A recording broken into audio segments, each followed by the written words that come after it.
Good morning po at tayo po'y mag-aral ng salita ng Diyos, Aklat ng Pilipos, chapter 2, verse 13 hanggang 15. Sapagkat ang Diyos ang kumikilos sa inyo upang inyong naisin at isagawa ang kanyang kalooban. Gawin ninyo ang lahat ng bagay ng walang reklamo at pagtatalo upang kayo maging mga ulirang anak ng Diyos. Matuwid at walang kapintasan sa gitna ng sanlibutang baluktot at masama. Sa gayon, magsisilbi kayong ilaw sa kanila tulad ng mga bituing nagniningning sa kalangitan.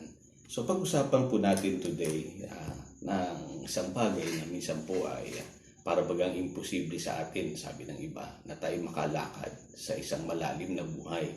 Tandaan niyo po, tayo po ay tinawag ng Diyos sa isang malalim na buhay. Ibig sabihin po, gusto ng Diyos na nararanasan natin yung kanyang presensya palagi sa ating buhay. Pero kaalin-sabay din ito, dapat po magpakalalim po tayo sa kabanalan. Ngayon, ang kabanalan po at ang presensya ng Diyos ay magkaalin-sabay po yan. At kung yan po ay isasabuhay po natin, mas mararanasan po natin ang pagkilos ng Diyos sa ating mga buhay. Isang bagay po na nakakapagbago po sa atin ay yung pagkakilala natin na tayo isa ng bagong nilalang kay Kristo Jesus. At sa pamamagitan ni Kristo Jesus, lahat ay posible sa ating buhay. At ang sabi po ng 1 Corinthians chapter 1 verse 30, ang ating po Panginoong Hesus, siya ang ginawang karunungan, katuwiran, at ang ating pong kabanalan at kaligtasan. Ibig sabihin, sa buhay na ito, pwede na po nating maranasan bilang isang bagong nilalang itong kabanalang ipinangako ng Diyos para sa atin. So sa aklat po ng Roma, makikita po ninyo sa Romans 12 verse 1 hanggang 2, ay may ilan po tayong matututunan bagay upang makalakad po tayo ng malalim sa Panginoon. Sabi po rito, kaya nga mga kapatid, alang-alang sa masaganang habag ng Diyos sa atin, ako'y nakikiusap sa inyo na ialay ninyo ang inyong sarili bilang isang handog na buhay, banal at kalugod-lugod sa Diyos. Ito ang karapat-dapat na pagsamba ninyo sa Diyos. Sabi po dyan, dapat ialay po natin muna ang ating sarili sa Kanya. Sa English Bible po, sabi, offer your bodies as living sacrifices. Kasi po ang katawan natin, ito po'y nasanay sa lumang buhay.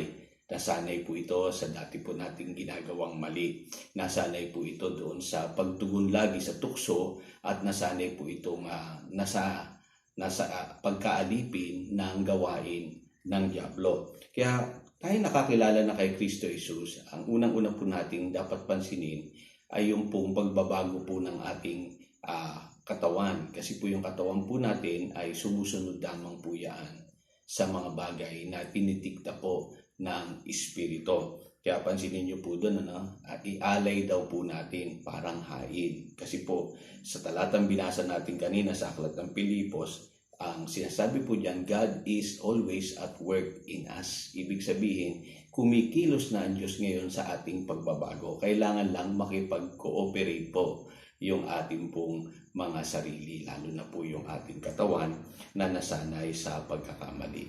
Ngayon, mahalaga po na maintindihan natin na itong mundong ito ay papasama ng papasama. Kaya kung hindi po tayo magbabago, malamang mahahawa po tayo ng ginagawa ng kasamaan sa mundo ito.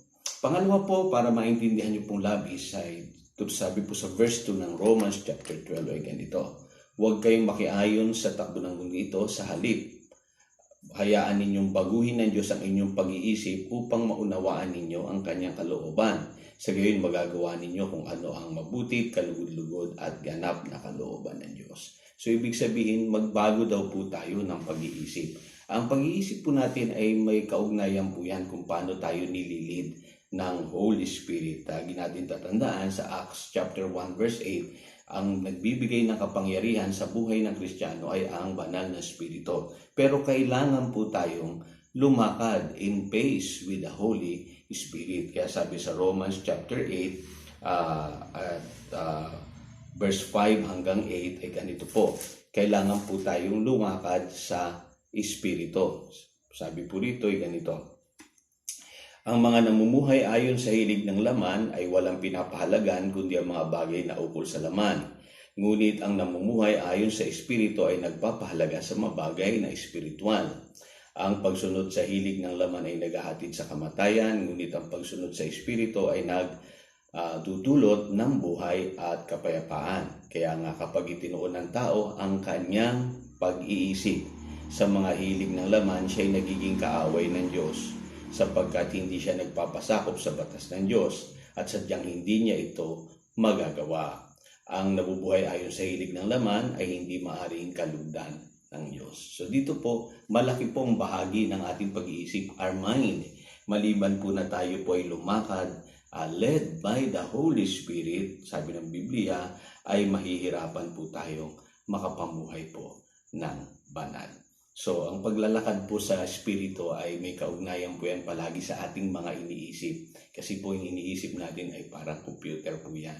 Kung ano po yung pinapasok natin, yun po ang napoprogram sa ating mga isipan at siya namang ginagawa ng ating laman. Kaya sanayin niyo po mag-isip ng ayon po sa salita ng Diyos.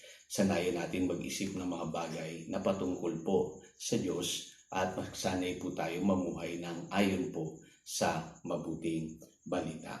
Pangatlo po, kailangan po ay makita natin na sa pamamagitan po rin ng banal na Espiritu, tayo po ay mamumunga. We are capable of bearing fruit. Kasi binigay na po sa atin ang banal na Espiritu at ang ating pong buhay, kailangan lamang pong mamunga. Ibig sabihin, naririyan na po yan at kusa pong mamumunga kung ito'y ating papahintulutan. Kaya sa aklat ng Galatians, chapter 5, verse 22, malinaw na malinaw po diyan sinasabi, subalit ang bunga ng Espiritu ay pag-ibig, kagalakan, kapayapaan, pagtitiyaga, kabaitan, kabutihan at katapatan, kahinahunan at pagpipigil sa sarili. Walang batas laban sa mga ganito.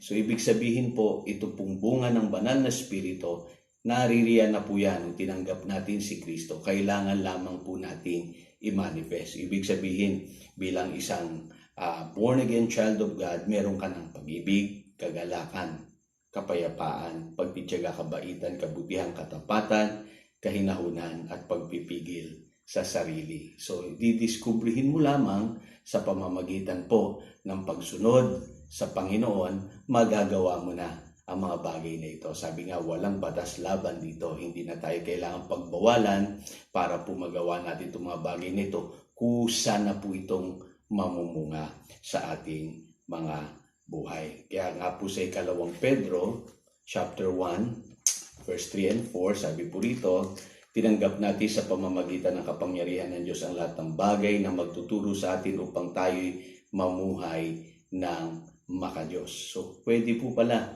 kaya po pala, hindi pala imposible na tayo'y mamuhay ng makadiyos. At ang sabi po rito, ito'y dahil sa ating pagkakilala kay Jesus na siya tumawag sa atin upang bahaginan niya tayo ng kanyang kaluwalhatian at kadakilaan.